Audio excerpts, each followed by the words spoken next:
안녕하세요. 40대 중반의 아이 하나를 키우고 있는 전업주부예요. 저에게는 몇 달 전부터 만나고 있는 특별한 남자친구가 있어요. 비록 자주 만나지는 못하지만 만나는 날만 기다려지고 만나면 정말 천국에 온 것처럼 좋아요. 남자친구를 만난 이야기 사연 보내봐요. 저는 어려서부터 영어를 곧 잘했어요. 중학교 때 영어를 처음 접했는데 그때 영어 선생님이 너무나도 멋있었어요.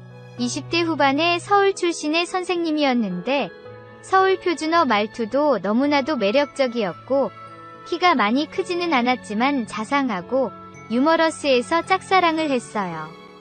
영어 선생님께 예쁨을 받고 싶어서 영어 공부를 열심히 하다 보니 자연스럽게 영어를 잘하게도 되었고 좋아하게도 되었어요. 물론 10대 때의 짝사랑이기 때문에 사랑이 이뤄지지 않고 끝나기는 했지만 그 덕분에 제 인생이 많이 바뀌게 되었어요. 저는 영어가 너무 좋아서 영어학과를 들어갔고 장학생으로 미국에 교환학생으로 1년 정도 공부도 했고 호주로 워킹 홀리데이를 가서 1년 정도 일도 하면서 영어를 공부했어요. 영어를 좋아하기는 했지만 처음 미국에 가서 인종차별을 겪을 때는 힘들기도 했어요. 특히 흑인 친구들이 대놓고 인종차별 하는 경우가 많았는데 그때 저를 위로해주던 한국인 유학생이 있었어요. 자연스레 친해지게 되다 보니 사랑이 싹 텄고 마지막 3개월 정도 전부터 사귀기 시작했어요.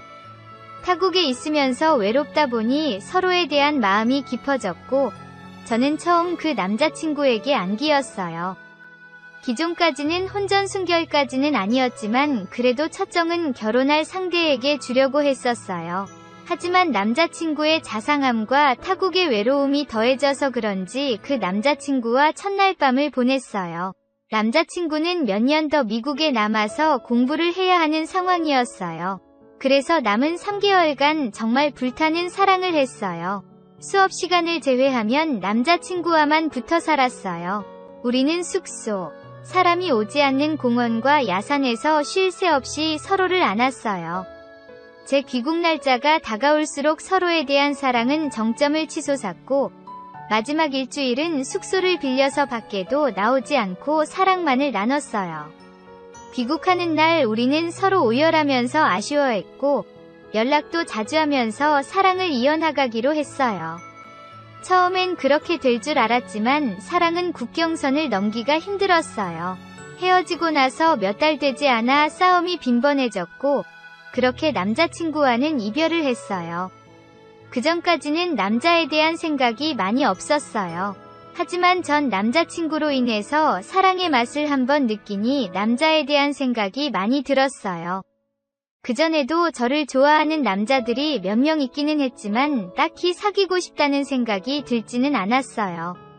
하지만 밤이 되면 남자 품이 그리워지는 날이 있었고 남자를 만나야겠다는 생각이 들었어요. 한국에 돌아와서 학교를 다니면서 제대 후 복학한 오빠가 저에게 호감을 드러냈고 고백을 했어요. 그 오빠 외모는 제 스타일이 아니었지만 키도 크고 몸도 좋았어요. 그래서 고백을 받아주었어요. 사귀고 나서 얼마 안 돼서 오빠에게 안기었어요. 오빠는 참 잘했어요. 첫 남자친구는 정신적으로 궁합이 맞았다면 오빠는 육체적으로 궁합이 맞았어요. 오빠는 학창시절부터 잘 나가던 소위 일진 비슷한 출신이었어요. 그래서 중학교 때 처음을 시작으로 해서 여자 경험이 많았다고 했어요. 군대에서 외박을 했을 때는 돈을 주고서라도 했었대요. 그만큼 욕구도 많았지만 경험도 많아서 참 잘했어요. 오빠와는 성격이 많이 맞지 않았어요. 나쁜 남자 스타일이라 세심한 배려가 없었어요. 첫 남자친구는 저의 모든 걸 배려해줬는데 오빠는 배려라고는 전혀 없었어요. 그래서 허구한 날 다투었어요. 헤어지자고 한 적도 엄청 많았어요. 하지만 그러고 나서 오빠 자취방에서 안기어 하루 자고 나면 언제 싸웠냐는 듯 기분이 너무나도 좋았어요. 저는 집에서 통학을 했었고 통금 시간도 있는 편이었어요. 오빠는 지방 출신이라 학교 근처에서 자취를 했어요. 학교 수업이 끝나면 항상 오빠 자취방에 찾아갔어요. 간단히 저녁을 해먹기도 하고 시켜 먹거나 하면서 항상 오빠에게 안 꼈어요. 그래도 다 끝나도 집에는 11시 전에는 도착했기 때문에 부모님으로부터의 의심은 전혀 없었어요. 주말에도 학교 도서관 간다면서 오빠 자취방에서 살다시피 했어요. 물론 중간에 도서관에 가서 공부를 좀 하기도 하고 부모님께 인증샷도 찍어드린 후에 오빠 집에서 오붓한 시간을 보냈어요. 그렇게 1년여를 오빠와 거의 동거 수준으로 지냈어요. 학교에서도 이미 공식적인 커플이었고 저는 오빠랑 궁합도 너무 잘 맞아서 졸업하고 결혼을 할 줄 알았어요. 그렇게 같이 졸업을 했고 취직을 했어요. 저는 그래도 학점이 좋은 편이고 외국에 단기 교환학생으로 다녀온 경험도 있어서 그런지 괜찮은 직장에 한 번에 취직을 했어요. 하지만 오빠는 학교도 그냥 설렁설렁 다니고 놀기만 좋아했기 때문에 학점이 좋지 않아서 취직이 되지 않았어요. 그래도 처음에는 여러 회사에 이력서는 넣었더니 계속 1차에서 탈락이 되니 점점 자신감을 잃더라고요. 나중에는 이력서도 넣지 않고 우선 각종 자격증과 어학시험을 본다며 공부를 한다고 했어요. 저는 월급으로 책도 사주고 인터넷 강의도 끊어줬어요. 그리고 데이트 비용도 거의 제가 다 내며 그렇게 만났어요. 제가 직장을 다니고 집도 엄하고 하니 학생 때만큼은 만나지 못했지만 그래도 짬짬이 오빠 자취방에서 사랑을 나눴어요.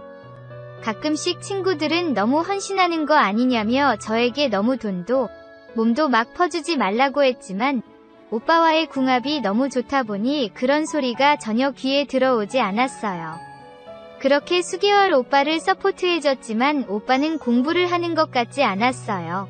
토익 시험도 보지 않고 자취방에 있는 책은 공부한 흔적이 없었어요. 오빠는 스트레스 푼다며 PC방에 자주 가고는 했는데 항상 게임만 하는 것 같았어요. 자취방에 갑자기 가보면 치우지 않은 빈 술병들이 가득한 날도 있었어요. 오빠도 취직 때문에 스트레스를 많이 받는데 게임도 할 수 있고 술도 가끔 마실 수 있을 거라고 생각했어요. 하지만 그런 날이 길어질수록 공부를 하는 모습이 전혀 보이지 않을수록 제 마음은 심란해졌어요. 그러던 어느 날이었어요. 우리는 원치 않는 임신은 절대 하기 싫었기 때문에 고무를 항상 많이 준비해놨어요. 고무도 제가 인터넷에서 대량으로 사서 오빠 자취방으로 배송시켰던 거예요. 어느 순간 느낌이 이상해서 고무를 세어본 적이 있어요. 분명 시킨 지 얼마 안 되었는데 많은 고무가 없어진 것을 느꼈어요. 그때까지만 해도 오빠를 믿었기 때문에 이유를 물어봤고 오빠는 친구가 놀러왔을 때 생각나서 줬다고 했어요. 그래도 우리 사랑을 위해서 제 돈 주고 산 걸 친구에게 인심 쓰는 척 준 게 기분이 좋지 않기는 했지만 표현을 하지 않았어요. 그렇게 몇 주가 흘렀고 그때는 회사 일 때문에 간만에 오빠네 집에 갔어요. 오빠가 끼니를 잘 챙겨 먹지 않는 게 걱정이 돼서 오랜만에 맛있는 거 해주려고 장도 보고 갔었어요. 한참 요리를 하고 쓰레기를 쓰레기통에 버리는데 사용한 고무의 흔적이 있었어요. 그때 느낌이 왔어요. 오빠는 제가 대주는 돈으로 다른 여자랑 바람을 피고 있던 거였어요. 그전에는 한 번도 그런 적이 없는데 오빠와 사랑을 나누고 오빠가 잠깐 잠이 들었을 때 오빠의 핸드폰을 봤어요. 그 안에는 다른 여자와 주고받은 메시지, 그리고 다른 여자를 안고 있는 걸 영상을 찍은 게 있었어요. 저는 너무나도 큰 충격을 받았고 그 순간 뭐 어떻게 해야 할지 몰랐어요. 오빠와 궁합이 너무 좋았기 때문에 그냥 모르는 척 계속 만날까도 생각했어요.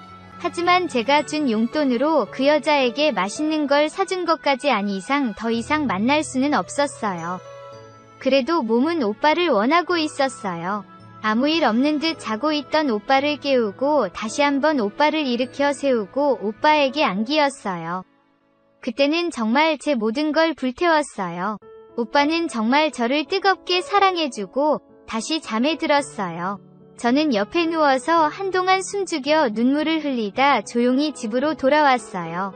친한 친구에게 이야기를 했어요. 친한 친구는 당연히 오빠 욕을 하면서 절대 다시 만나지 말라고 했고 저도 그러는 게 좋을 것 같아서 메시지로 이별을 통보했어요.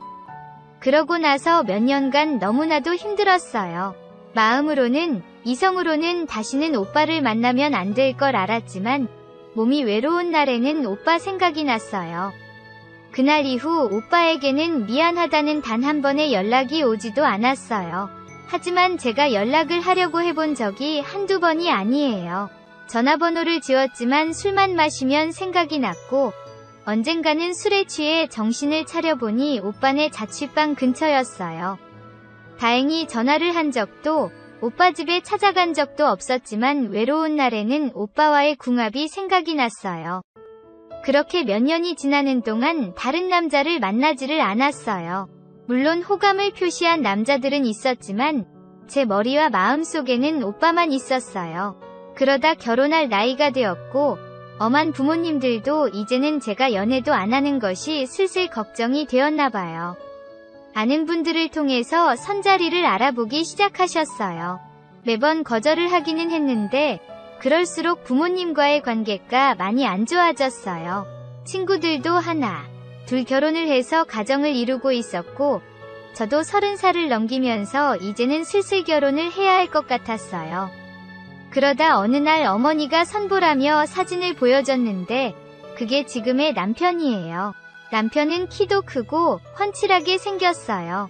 운동이 취미라 몸도 좋아 보였어요. 집안도 좋고 학력도 좋고 직업도 좋았어요.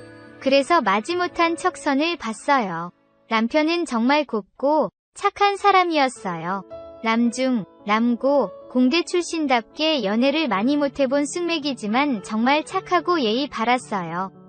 남편은 첫눈에 저에게 반했고 몇 번 만나지 않아서 청혼을 했어요. 너무 빠른 청혼이었고 그때는 잠자리도 갖지 않은 상태였지만 나이도 있고 양가에서도 결혼을 서두르는 눈치였어요. 어찌어찌 정신없이 보내다 보니 벌써 결혼식이 얼마 남지 않았었어요. 결혼을 앞둔 몇 주 전에 모르는 번호로 전화가 왔어요. 전화를 받아보니 제가 못 잊던 오빠였어요. 제 결혼 소식을 친구에게 듣고 축하한다고 전화를 했다고 했어요. 저는 한동안 아무 말도 못하고 있었고 오빠는 자기 할 말만 하고 끊으려고 했어요. 저는 무슨 정신에서 그랬는지 모르겠지만 만나자고 했어요. 제 갑작스러운 요청에 오빠는 당황했지만 그래도 한번 보자고 했어요. 오랜만에 오빠를 보는데 정말 눈물이 앞을 가렸어요. 오빠는 적당한 곳에 취직을 했고 아직 결혼은 하지 않았다고 했어요. 근황 얘기를 하면서 술을 마셨고 저는 오빠에게 안기던 그 시절이 생각이 났어요. 우리는 자연스레 숙소로 향했고 그때가 금요일이었는데 부모님께는 남편과 갑자기 여행을 간다고 허락을 받았고 남편에게는 간간히 연락을 하면서 일요일까지 오빠랑 같이 있었어요. 오빠에게 안기니 정말 너무나도 좋았어요. 그 시절만큼, 아니 그때보다 오빠는 더 대단했어요. 2박 3일 동안 우리는 정말 자다가 안고, 자다가 안고, 자다가 안았어요. 10수번을 안겼는데 그때마다 너무나도 좋았어요.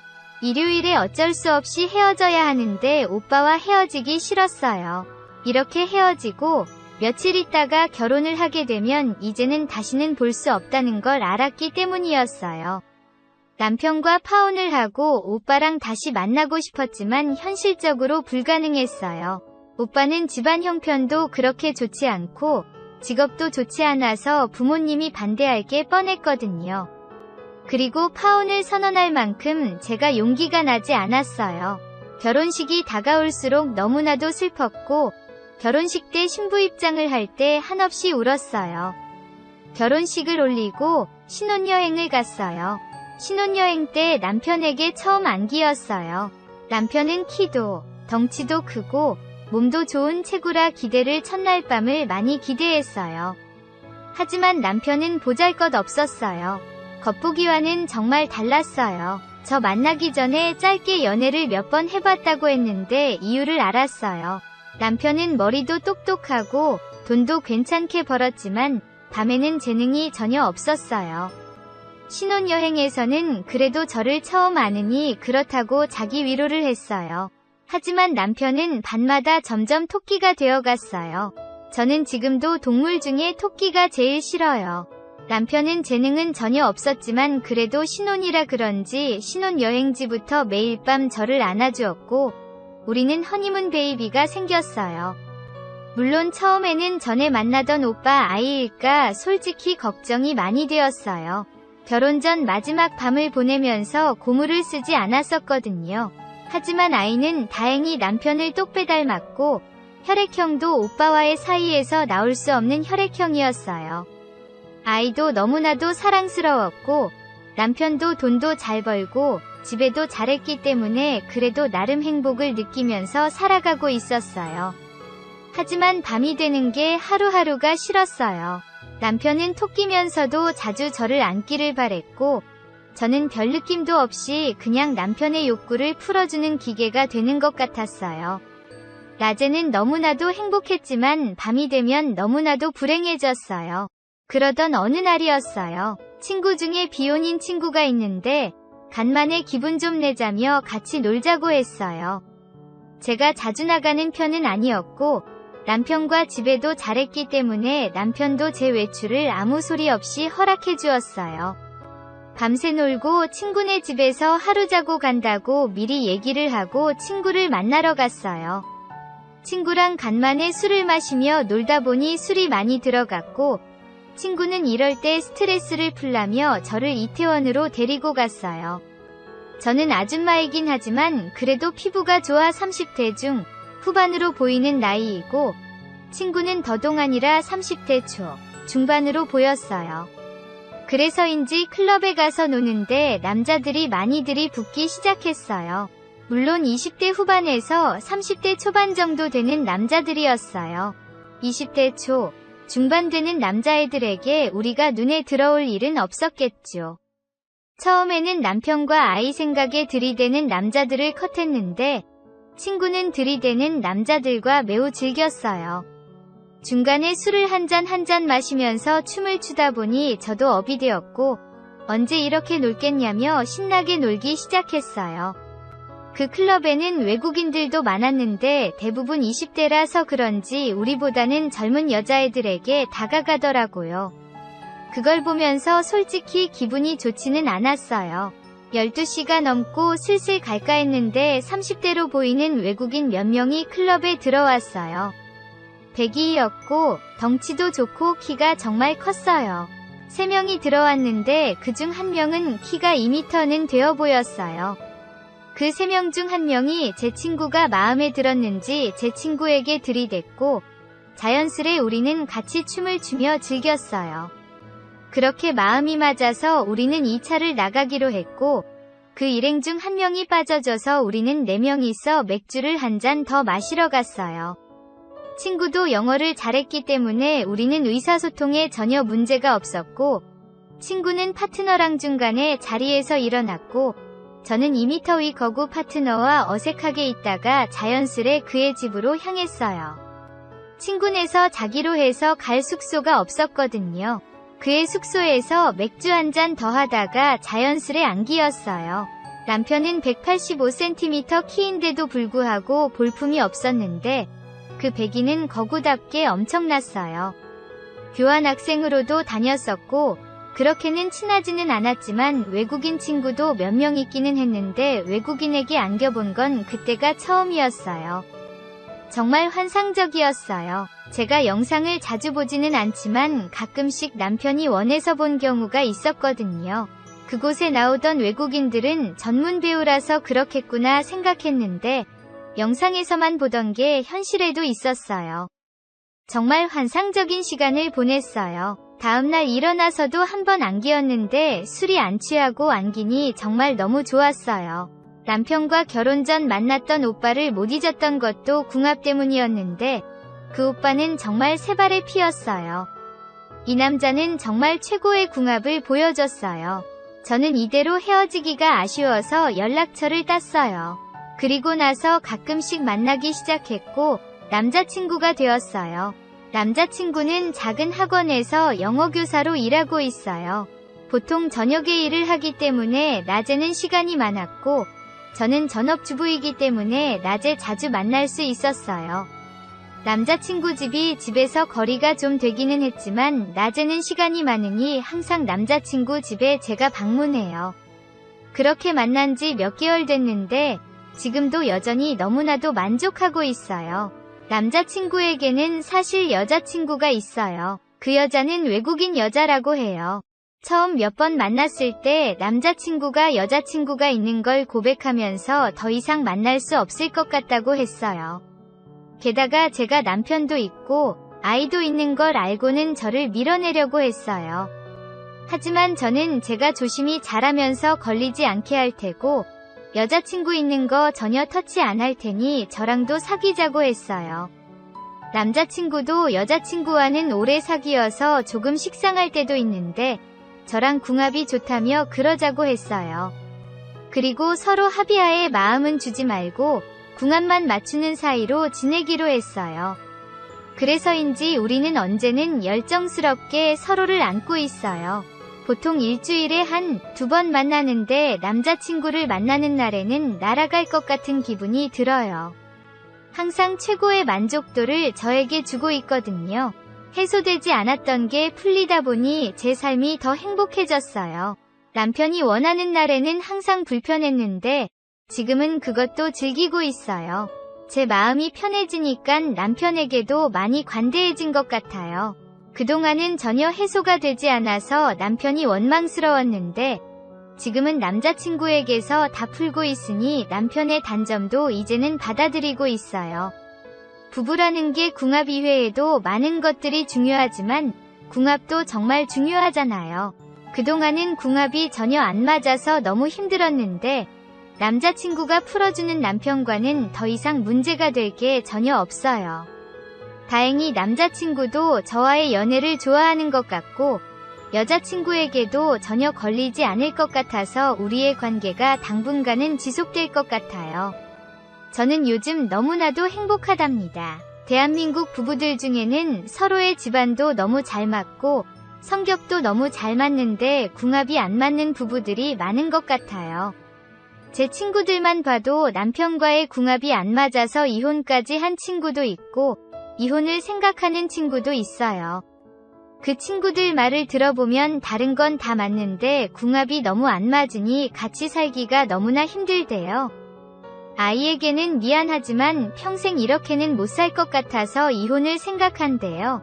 다른 분들도 이런 상황에 있는 분들이 있을 것 같아요.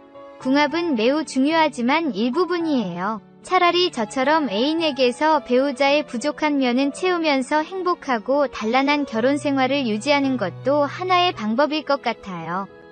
정 안 되면 이혼을 정답이겠지만 저처럼 이렇게 노력을 해보는 것도 좋을 것 같아요. 저와 같은 불만족이 있는 분들은 정말 괜찮은 애인이 생기시길 기원할게요. 정말 좋아요. 나 자신에게도, 그리고 배우자, 그리고 가정에게도 말이에요.